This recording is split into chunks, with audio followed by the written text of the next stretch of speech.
Les présidents Nicéphore Soglo et Boni Yayi se sont récemment rendus au Niger pour y rencontrer les autorités dans le cadre d'une médiation sur le conflit opposant le régime de Talon à l'État du Niger, notamment autour de l'exploitation du pipeline Koulélé-Sémé-Podji. Nous avons tous suivi les images de l'arrivée des dirigeants, des anciens dirigeants béninois au Niger, et je dois vous dire que ces images m'ont personnellement plu. Je vais donc donner mon analyse de la symbolique, de la signification de cette visite et des enseignements que l'on peut en tirer, parce que je crois qu'ils sont peut-être même encore actuellement au Niger, ils ne sont pas encore repartis. Des enseignements que je peux en tirer à partir des éléments d'information qui sont les miens, tout en vous précisant que je n'ai aucune connaissance du contenu de l'entretien confidentiel, top secret, qu'ils ont eu avec le président du Niger, son Excellence Abdourahmane Tiani. Je ne sais pas ce qu'ils se sont dit. Il y a même le fait que quand ils sont sortis de l'audience au palais présidentiel de Niamey, ils n'ont pas fait de déclaration. Mais ce fait-là est un renseignement important. Moi, je vais analyser leur silence. Car en réalité, le silence en politique est aussi une forme d'expression. Alors donc, ma réaction, je la fais en 3 moments. Premier moment, les présidents Nicéphore Soglo et Yayi Boni sont donc arrivés au Niger. Quelles sont mes remarques sur la forme de la visite? Qui m'a personnellement beaucoup plu, la forme de la visite. Ça, ce sera l'objet, la première partie de mon analyse. La deuxième partie, c'est maintenant le fond. Comment interpréter le fait qu'ils n'aient pas fait de déclaration à la sortie de leur audience avec le président Tiani? Pourquoi ils n'ont pas fait de déclaration? Nous pouvons savoir pourquoi ils n'ont pas fait de déclaration. Même si nous ne savons pas ce qu'ils se sont dit avec le président Tiani, nous pouvons, par des hypothèses tout à fait argumentées, savoir pourquoi ils n'ont pas fait de déclaration. Et enfin, troisième et dernière partie de notre analyse de ce micro-sujet, qu'est-ce qui va se passer? Quelles sont les perspectives qu'on a devant nous à l'issue de cette visite? Est-ce qu'on peut dire que cette visite est un succès? Est-ce qu'on peut dire qu'elle est un échec? En tout cas, qu'est-ce qui peut être tiré de cette visite? Voilà la manière dont nous allons analyser cette affaire. Alors, d'abord, commençons par le premier point. Les aspects formels de la visite. Qu'est-ce qui m'a plu? Je tiens à vous faire remarquer que les anciens présidents béninois ont été accueillis avec faste et dignité. Dès l'aéroport de Niamey, le numéro 3 du CNSP, si je ne me trompe, le ministre d'État, le général Mohamed Toumba, ministre de l'Intérieur et donc de la sécurité du Niger, a été accueillir les 2 anciens chefs d'État béninois. Ils ont été accueillis conformément à leur rang. Puis, j'ai suivi le fil des images. Ils ont été, le mardi, accompagnés au palais présidentiel, où on les a vus installés dans la salle d'audience du palais présidentiel, où par la suite, ils ont été reçus par le président Tiani. Et l'entretien qu'ils ont eu a duré plusieurs heures avec le président Tiani. J'ai vu les photos qu'ils ont prises avec le président Tiani et les expressions gestuelles qu'ils ont eues avec le président Tiani. D'abord, il faut dire que de tous les hommes d'État qui étaient là, il y en a un qui est très fort en relationnel. C'est le président Yayi Boni. Vraiment, si vous êtes en colère contre le président Yayi Boni, il ne faut jamais le rencontrer. Parce que si vous le rencontrez, quelle que soit votre colère, vous ressortirez avec un sourire. Il est capable d'une humilité. Il est capable d'une humilité décapante qui vous désarme. Je ne sais pas, il y a des gens, vous avez un vrai problème avec eux. D'accord? Et vous vous dites, le jour où je vais le voir, là, le jour où celui-là, quand je vais le trouver, il va comprendre qui je suis. Mais une fois que vous êtes devant eux, leur bonhomie, leur bienveillance, leur humilité sont telles que, franchement, vous êtes obligé, votre colère baisse d'un ton. Yahi Boni est un spécialiste de l'humilité dans les relations de proximité. Quand vous entrez en contact avec lui, vous pouvez même penser que lui n'a jamais été président. Il est très fort pour ça. Regardez le nombre de personnes qu'il a embrassées depuis qu'il est arrivé à Niamey, Yahi Boni. Il distribue des bisous, il distribue des tête-à-tête au premier venu. Officier, au supérieur, au pas supérieur, Yahi Boni, il salue tout le monde avec la main en bas. Alors, c'est son côté pasteur. C'est ça son côté pasteur, là. Vous savez, Yahi Boni, c'est un choriste. C'est un choriste d'église. Vous avez déjà vu en train de chanter, non? Il joue même de la guitare et il chante, Yahi Boni, que vous voyez là. C'est un chanteur de gospel, de chants religieux. Donc, c'est quelqu'un qui sait entrer dans le cœur des gens. Franchement, il n'y avait pas meilleur, il n'y avait pas meilleur envoyé possible. Il n'y avait pas meilleur personnage possible pour refroidir le cœur qui chauffe des dirigeants nigériens, du peuple nigérien, que Yahi Boni. Dès qu'il est descendu, regardez, dès qu'il descend de la voiture, il était prêt même à saluer le portier de l'aéroport avec déférence, Yahi Boni. Mais il y a un autre personnage là, qui s'appelle Nicéphore Soglo. Lui, sa spécialité, c'est la franchise. Et avant de venir au Niger, il avait déjà touché le cœur des Nigériens par des vérités qu'il a dites à Talon. La vidéo dans laquelle il dit que Talon s'est planté contre le Niger a fait beaucoup de bien au peuple et aux dirigeants nigériens. C'est-à-dire que, comme Soglo est un homme qui est connu pour ne pas avoir sa langue dans la poche, et il avait une épouse qui, dans ce domaine-là, était la championne des paroles directes, de la parole orthogonale, frontale. C'est feu Madame Soglo. Femme politique, hein, plusieurs décennies élue au Parlement béninois. Madame Soglo, aujourd'hui décédée. Donc, dis-moi qui tu épouses, tu me dis, je te dirai qui tu es. Soglo, c'est l'homme du franc-parler. Comme on dit chez nous à Abidjan, sa bouche ne porte pas qu'à le sang. Quand il veut te dire ce qu'il pense, il te le dit. Même si tu as un revolver à sa tempe. C'est comme ça que les Soglo sont. Son épouse, je crois qu'elle s'appelait Rosine, paix à son âme, elle était comme ça. Vous pourrez retrouver sur le net les interventions au Parlement béninois de notre sœur, de notre doyenne bien-aimée, Madame Rosine Soglo, paix à son âme. On l'appelait femme-garçon. Femme, même son mari ne pouvait pas la tenir. Quand elle se déchaînait au Parlement béninois, même son mari, même si on s'en va chercher son mari, pour dire, viens calmer ta femme, il dit, non, je viens après. Elle va se calmer toute seule. C'était une dame directe. Et Soglo a ça. Donc, les deux chefs d'État, anciens chefs d'État béninois, qui sont venus au Niger, sont vraiment des gens qui ont un caractère que le peuple nigérien aime. 1. L'humilité. Yahi Boni. 2. La franchise, la sincérité. Les Nigériens aiment les gens qui sont comme ça. Soglo. Parce que Yahi Boni, c'est pas le roi de la franchise. Hein. C'est un grand flatteur. Quand Yahi entre dans ton oreille ici, on dirait du coton-tige, tout doux. Quand lui, il commence à te parler là, ton oreille reçoit du miel. C'est le miel qu'il met dans ton oreille. Lui, c'est un flatteur. Soglo n'est pas flatteur. Alors, il est flatteur parce qu'il est humble, parce qu'il aime négocier, parce qu'il aime s'en sortir, parce qu'il aime trouver des solutions. Yahi Boni. Soglo, lui, il est franc parce qu'il aime aller au fond des problèmes.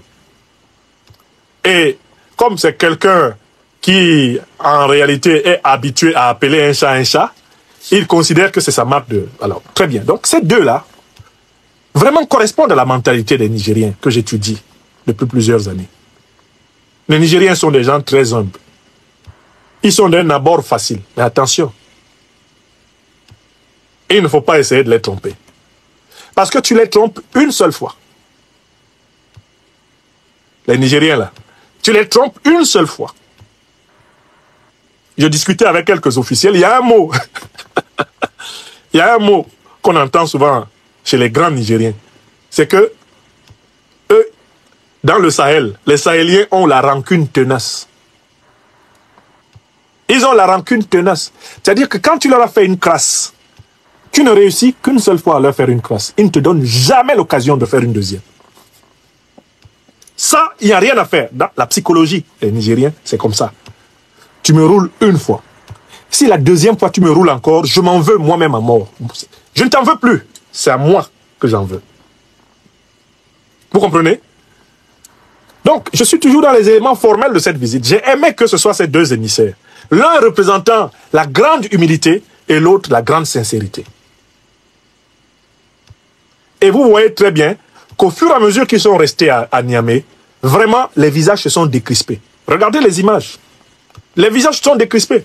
Alors que le ministre, par exemple, que Yahi Boni, Patrice Talon avait dépêché, et qui vient un petit ministre comme ça.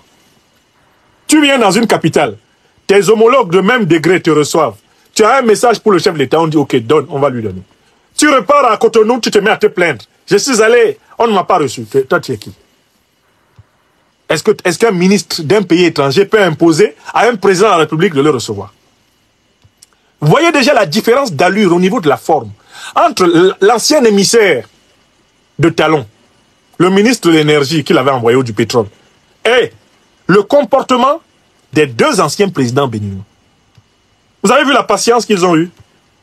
Ils sont venus, ils ont été accueillis par le numéro 3, ils ont sagement attendu que le président en exercice du Niger, Tiani, veuille bien les recevoir. Est-ce qu'ils ont fait une déclaration à gauche à droite? Est-ce que vous avez entendu une phrase perdue dans la presse? Non. Humilité et sincérité. Voilà les qualités de ceux qui doivent rassembler les Africains. Être humble et être sincère. Maintenant, je passe au contenu de la visite. Parce que c'est sûr que ça nous intéresse de savoir quel est le contenu de cette visite. Qu'est-ce qu'ils sont venus dire? Bon, ici, comme on n'était pas là-bas, ni vous ni moi, on est obligé d'imaginer ce qu'ils sont venus dire. Je peux réduire le message des présidents Yahi Boni et Talon, de mon point de vue, Yahi Boni et Nicéphore Soglo, en ceci. Chers frères, Excellence, Monsieur le Président Tiani, nous sommes vos frères du Bénin. Le peuple béninois et le peuple nigérien sont frères. Nous sommes liés pour la vie. Votre malheur est notre malheur. Nous venons vous demander pardon pour ce que notre président Talon a fait quand il a déclaré la guerre contre vous, parce que c'est de là-bas que tout a commencé. Nous vous demandons pardon. Ce qu'il a fait là, lui-même a reconnu qu'il n'aurait pas dû le faire. Il a reconnu qu'il fallait changer de politique. Mais certes, les conséquences, il ne les a pas mesurées. Nous venons, en tant qu'anciens chefs d'État, vous dire que l'écrasante majorité du peuple béninois, que nous entendons tous les jours, n'a pas approuvé l'instrumentalisation de la CEDEAO contre vous. Voilà ce qu'ils ont commencé par dire. Or, si les dirigeants actuels du Bénin avaient tenu ce langage-là, il y a longtemps que la crise dans laquelle nous sommes aurait commencé à être désamorcée. Je continue à imaginer les présidents Yahi Boni et Soglo en train de parler. Deuxième chose, nous constatons qu'il existe encore des crispations entre vous, président, votre régime, et le régime de notre frère, notre petit frère Patrice Talon, au Bénin. Vous-même, vous savez que nous-mêmes, on a souffert de ce Patrice Talon au Bénin, là-bas. Vous savez ce que ce monsieur nous a fait. Yahi Boni dit, vous savez que ce monsieur a failli me tuer plusieurs fois. Vous savez qu'il a tenté de m'empoisonner. Moi-même, j'ai pardonné. À cause de Dieu. À cause de la paix. De la tranquillité de mon pays, j'ai pardonné. Président, qu'est-ce qu'un homme peut vouloir faire de pire à un autre homme si ce n'est pas vouloir le tuer? Donc, président, pardon. En tant que nous sommes africains, je vous demande d'accepter qu'on examine les points de crispation. Mais déjà, de mettre dans votre cœur le pardon. Ça, c'est Yahi. C'est Yahi qui dit ça. C'est la spécialité de Yahi. Yahi a dit, j'imagine, moi, Talon a voulu me tuer. Ce n'est pas que J'ai eu les preuves de tout qu'il a voulu me tuer. Je suis un survivant de Talon, moi qui suis devant vous. Pourtant, c'est moi qui viens vous dire pardon. Est-ce qu'on ne peut pas pardonner? Regardons ce qui ne va pas. On va essayer de parler à Talon, qu'ils comprennent qu'on ne peut pas procéder comme ça avec un pays frère, et comme ça, nos peuples ne vont pas souffrir. Quant à Nicéphore Soglo, j'imagine qu'il a pris la parole pour dire, mais monsieur le président, quel intérêt y a-t-il à ce qu'il y ait un conflit entre le Niger et le Bénin? Moi, je suis économiste de formation. Je suis un technocrate. Je connais toutes les organisations internationales. J'ai travaillé au FMI pendant longtemps, avant même d'être président au Bénin. Mais c'est nous qui perdons. Nous, Béninois, nous sommes en train de faire des pertes sèches sévères, terribles. Nous sommes en train d'effondrer notre économie. C'est grave, les conséquences de cette crise. De votre côté, vos acteurs économiques qui prospéraient dans leurs interactions avec nous, ils sont à la peine. Président, voici les chiffres. J'ai demandé à mes équipes de me donner les chiffres des pertes. C'est notre responsabilité de prendre le taureau par les cornes et de résoudre nos problèmes, au lieu de laisser que les puissances étrangères viennent avec leur médiation intéressée et biscornue. S'il vous plaît, Président, permettez que nous aidions à faciliter. Vous voyez? Voilà ce qu'ils leur ont sans doute dit. Et maintenant, le Niger, le président Tiani, j'imagine, j'ai dit que je ne sais pas ce qu'ils ont dit, j'imagine. Le Niger a simplement sorti toutes les preuves des actes posés par Talon contre lui. D'abord, le rôle de Talon dans les tentatives d'agression de la CEDEAO. Le Niger a rappelé tout ça. Vous savez, le président Tiani que vous voyez là, il a une mémoire parfaite. Avant de le rencontrer, je le connaissais essentiellement comme militaire, stratège. Militaire, d'accord? Mais quand vous rencontrez le président Tiani, vous vous rendez compte que, en fait, c'est aussi un historien politique. C'est un excellent historien politique. Et il ne dit pas des choses en train de lire. Hein. Quand il s'assoit pour vous parler d'une question politique, le président Tiani ne lit pas quelque chose. Hein. Il vous raconte l'histoire, étape par étape, de mémoire. Et il vous explique chaque événement tel qu'il le comprend. C'est quelqu'un qui comprend intellectuellement, profondément et intuitivement l'histoire de notre continent. Et qui la possède en lui, comme un savoir qui s'est fait cher. Donc il s'est assis et il a rappelé tout ce que Talon leur a fait. Il a rappelé le positionnement des troupes hostiles. Il a demandé qu'on montre aux anciens présidents béninois les preuves des agressions perpétrées contre l'armée nigérienne à partir de dispositifs installés au Bénin. Il leur a donné ça. Ils ont vu. Et voilà pourquoi vous pouvez comprendre que quand ils sont sortis, ils ont préféré ne pas faire de déclaration. Vous savez pourquoi ils n'ont pas fait de déclaration? Parce que qui ne dit mot consent. Quand tu as démontré à celui que tu allais voir que finalement c'est lui qui avait tort et que finalement il a reconnu, quand tu sors, tu dis on a trouvé une solution. Mais quand tu sors, tu dis je ne dis rien. C'est que ce qu'on t'a dit là-bas, ça t'a dépassé.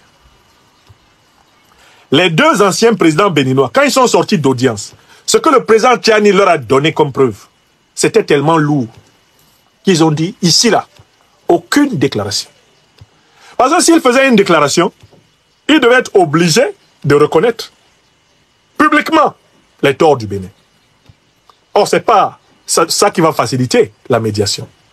S'ils faisaient une déclaration, ils devaient être obligés de reconnaître les arguments du Niger. Or, ce n'est pas ça qui va faciliter leur médiation. Qui ne dit mot consent? Les preuves que le Niger a données aux anciens présidents étaient tellement contraignantes qu'elles les ont poussés à adopter comme posture le silence. C'est un silence approbatif. C'est un silence de reconnaissance. C'est un silence qui vaut acceptation. Ils ont eu les preuves des bases militaires mobiles à partir desquelles le Niger est agressé. Ils ont eu les preuves du rôle de Patrice Talon dans l'agression organisée de la CEDEAO contre le Niger. Ils ont eu les preuves que la provocation de Talon sur la question du pipeline faisait partie d'un vaste plan ayant pour but de déclencher une mauvaise réaction de l'armée nigérienne et par là de légitimer une agression otanienne barbare contre les forces armées du Niger. Ils ont eu toutes les preuves. Mais, écoutez, il y a quelque chose qui est important, c'est quand même que vous sachiez que les deux anciens présidents nigériens, béninois, n'ont pas du tout été surpris par ce qu'ils ont appris. Vous savez pourquoi? Parce qu'il y a à peine 10 ans, tous les deux, que ce soit Nicéphore Soglo ou Yahi Boni, ont accusé Patrice Talon d'avoir tenté de les éliminer. Chers téléspectateurs, vous avez été les témoins privilégiés de cette analyse politique profonde et inspirante avec le docteur Franklin Niamsi. Maintenant, c'est à vous. Réagissez en commentaire, partagez vos réflexions et vos idées. Si cette vidéo vous a éclairé, n'hésitez pas à l'aimer et à la partager avec vos amis. Ensemble, nous construisons l'Afrique de demain. Restez connectés sur Afrique Diverse TV pour encore plus d'informations et de débats passionnants. À très bientôt.